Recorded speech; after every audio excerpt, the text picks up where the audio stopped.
আসসালামু আলাইকুম প্রিয় দর্শক আমরা এই মুহূর্তে লালমনিরহাটের প্রাণ কেন্দ্র মিশন মোড় চত্বর থেকে সরাসরি আপনাদের সাথে সংযুক্ত হলাম বুলেটিন বার্তা লালমনিরহাট নিউজ এবং লালমনিরহাট নিউজ অনলাইনে। দর্শক, যেমনটা বলছিলাম, আগামী দ্বাদশ জাতীয় সংসদ নির্বাচনকে কেন্দ্র করে কিন্তু এই লালমনিরহাটে আমরা প্রশাসনের ব্যাপক মহড়া আপনাদেরকে সরাসরি দেখিয়েছিলাম এই লালমনিরহাট সদর 3 আসন থেকে। প্রিয় দর্শক, সারা দেশের ন্যায় লালমনিরহাটেও কিন্তু এই শহরে পুলিশ, বিজিবি, সেনাবাহিনী, আনসার সদস্য এবং সহ আইন শৃঙ্খলা বাহিনী তৎপর রয়েছে। তারা মহড়া দিয়ে জানান দিচ্ছে যে আপনারা সবাই নির্বিঘ্নে ভোট কেন্দ্রে যাবেন, এটাই কিন্তু জানান দিচ্ছে তারা। প্রিয় দর্শক, বুলেটিন বার্তা লালমনিরহাট নিউজে আবারও আপনাদের সাথে সংযুক্ত হলাম লালমনিরহাট থেকে। এই মুহূর্তে সংযুক্ত আছি আমি মোহাম্মদ আনিসুল রহমান রাজীব।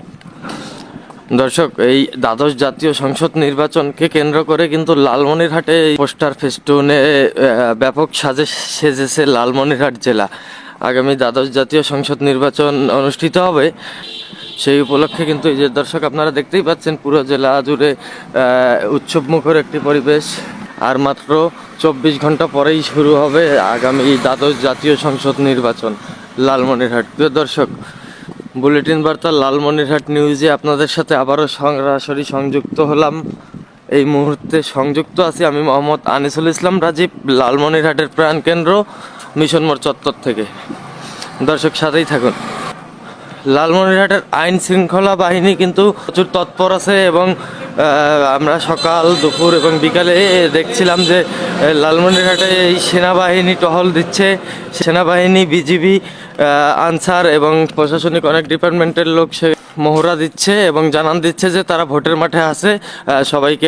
সবাই যেন ভোট দিতে যায় নির্বিঘ্নে, কারো কোনো ক্ষয়ক্ষতি না হয়, নির্বিঘ্নে ভোট দিতে যায়, সেই জন্য তারা জানান দিয়ে তারা এই রোড প্রদর্শন করছে প্রশাসনিক কর্মকর্তারা।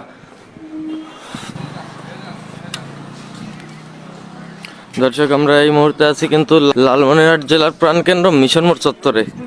প্রিয় দর্শক, আপনাদেরকে জানিয়ে রাখি এই লালমনিরহাটে কিন্তু এই আগামী দ্বাদশ জাতীয় সংসদ নির্বাচনকে কেন্দ্র করে এই পোস্টারে ছেয়ে গেছে লালমনিরহাট। প্রিয় দর্শক, আপনাদের সাথে এই লালমনিরহাটের প্রাণকেন্দ্র মিশন মোড় চত্বর থেকে সরাসরি সংযুক্ত হয়েছি বুলেটিন বার্তা লালমনিরহাট নিউজে। দর্শক, সাথেই থাকুন। মাঠে আছেন বাংলাদেশ সেনাবাহিনী, পুলিশ, বিজিবি, আনসার বাহিনীর সদস্যরা লালমনিরহাটে এই মাঠে রয়েছেন। তারা জানান দিচ্ছেন যে আপনারা সবাই ভোট দিতে যাবেন নির্বিঘ্নে, আপনারা ভোট দিতে যাবেন নির্ভয়ে, নির্বিঘ্নে ভোট দিতে যাবেন। তারা যে এই লালমনিরহাটে প্রশাসন যে তৎপর আছে সেই বিষয়টি তারা জানান দিচ্ছে। এই সেনাবাহিনী, আর্মি, বিজিবি সহ আরও প্রশাসনিক পুলিশ সহ আরও সরকারি অনেক কর্মকর্তা, প্রশাসনিক কর্মকর্তারা জানান দিচ্ছে যে আপনারা সঠিক সময়ে ভোট কেন্দ্রে যাবেন এবং আপনার ভোট আপনি নিজে দেবেন। এই প্রিয় দর্শক, লালমনিরহাটের প্রাণকেন্দ্র মিশন মোড় চত্বর থেকে সরাসরি সংযুক্ত হয়েছিলাম আপনাদের সাথে। দর্শক, আবারও আগামীকাল ভোটের খবর জানাতে আপনাদের সাথে সংযুক্ত হব আদিতমারি লালমনিরহাট উপজেলা থেকে। ততক্ষণ পর্যন্ত ভালো থাকুন, সুস্থ থাকুন, লাইক, কমেন্ট, শেয়ার এবং ফলো দিয়ে বুলেটিন বার্তা লালমনিরহাট নিউজ সংযুক্ত থাকুন। ধন্যবাদ।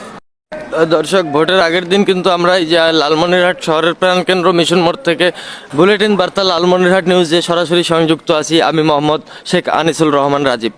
দর্শক, আপনাদেরকে এই লালমনিরহাটের সকল আপডেট নিউজ কিন্তু এই বুলেটিন বার্তা লালমনিরহাট নিউজে সবার আগে আপনাদেরকে জানানো হয়।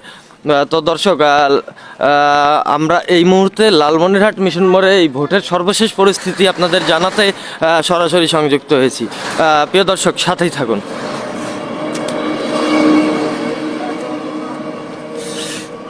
দর্শক, যেমনটা বলছিলাম, আগামী দ্বাদশ জাতীয় সংসদ নির্বাচনে কিন্তু এই লালমনিরহাটে নৌকা মার্কার প্রতীকে প্রতিদ্বন্দ্বিতা করছেন লালমনিরহাট জেলা আওয়ামী লীগের সাধারণ সম্পাদক advocate Motiar Rahman. Eagle marker প্রতীকে প্রতিদ্বন্দ্বিতা করছেন কিন্তু লালমনিরহাটে এই সাবেক জেলা ছাত্রলীগের সভাপতি, লালমনিরহাট সদর উপজেলার ভাইস চেয়ারম্যান জাভেদ হোসেন বক্কর। সোনালী আঁশ পাঠের মুঠি মার্কায় তৃণমূল বিএনপি ক্যান্ডিডেট এখানে প্রতিদ্বন্দ্বিতা করছেন। লাঙ্গল প্রতীকে কিন্তু এখানে এই লালমনিরহাট সদর 3 আসনে জাহিদ হাসান প্রতিদ্বন্দ্বিতা করছে লালমনিরহাট সদর 3 আসনে। প্রিয় দর্শক, লালমনিরহাটকে এই দ্বাদশ জাতীয় সংসদ নির্বাচনকে কেন্দ্র করে কিন্তু আমরা পুলিশ, সেনাবাহিনী, বিজিবি সহ আইন শৃঙ্খলা বাহিনীর লালমনিরহাটে তৎপর আছে। আমরা সারাদিন লক্ষ্য করেছি লালমনিরহাটে কয়েকবার তারা মহড়া দিয়েছে। মহড়া দিয়ে লালমনিরহাটবাসীকে জানান দিয়েছে যে আপনারা আপনার ভোট আপনি দিবেন, যাকে খুশি তাকে দিবেন। প্রিয় দর্শক, বুলেটিন বার্তা লালমনিরহাট নিউজের সাথেই থাকুন। প্রিয় দর্শক, আর বেশিক্ষণ নাই কিন্তু, আর অল্প কিছুক্ষণের মধ্যেই সারা দেশের নাও এই দ্বাদশ জাতীয় সংসদ নির্বাচন অনুষ্ঠিত হবে। প্রিয় দর্শক, বুলেটিন বার্তা লালমনিরহাট নিউজের সঙ্গে থাকুন। দর্শক, লালমনিরহাট কিন্তু পোস্টারে পোস্টারে ছেয়ে গেছে। প্রিয় দর্শক, আগামী পরশুদিন 7ই জানুয়ারি 2024 লালমনিরহাটেও সারা দেশের ন্যায় লালমনিরহাটেও অনুষ্ঠিত হবে দ্বাদশ জাতীয় সংসদ নির্বাচন। সেই নির্বাচনকে কেন্দ্র করেই কিন্তু লালমনিরহাটেও পোস্টারে পোস্টারে ছেয়ে গেছে এবং নতুন সাজে সেজেছে লালমনিরহাট সদর 3 আসন। প্রিয় দর্শক, লালমনিরহাটে কিন্তু প্রশাসন অনেক তৎপর। লালমনিরহাট প্রাণকেন্দ্র মিশন মোড় থেকে আপনাদের সাথে সরাসরি সংযুক্ত হয়েছিলাম। প্রিয় দর্শক, আবারও আপনাদের সাথে সরাসরি সংযুক্ত হব নতুন কোনো বিষয় নিয়ে। ততক্ষণ পর্যন্ত ভালো থাকুন, সুস্থ থাকুন। বুলেটিন বার্তা লালমনিরহাট নিউজের সঙ্গে সংযুক্ত থাকুন। ধন্যবাদ। আসসালামু আলাইকুম।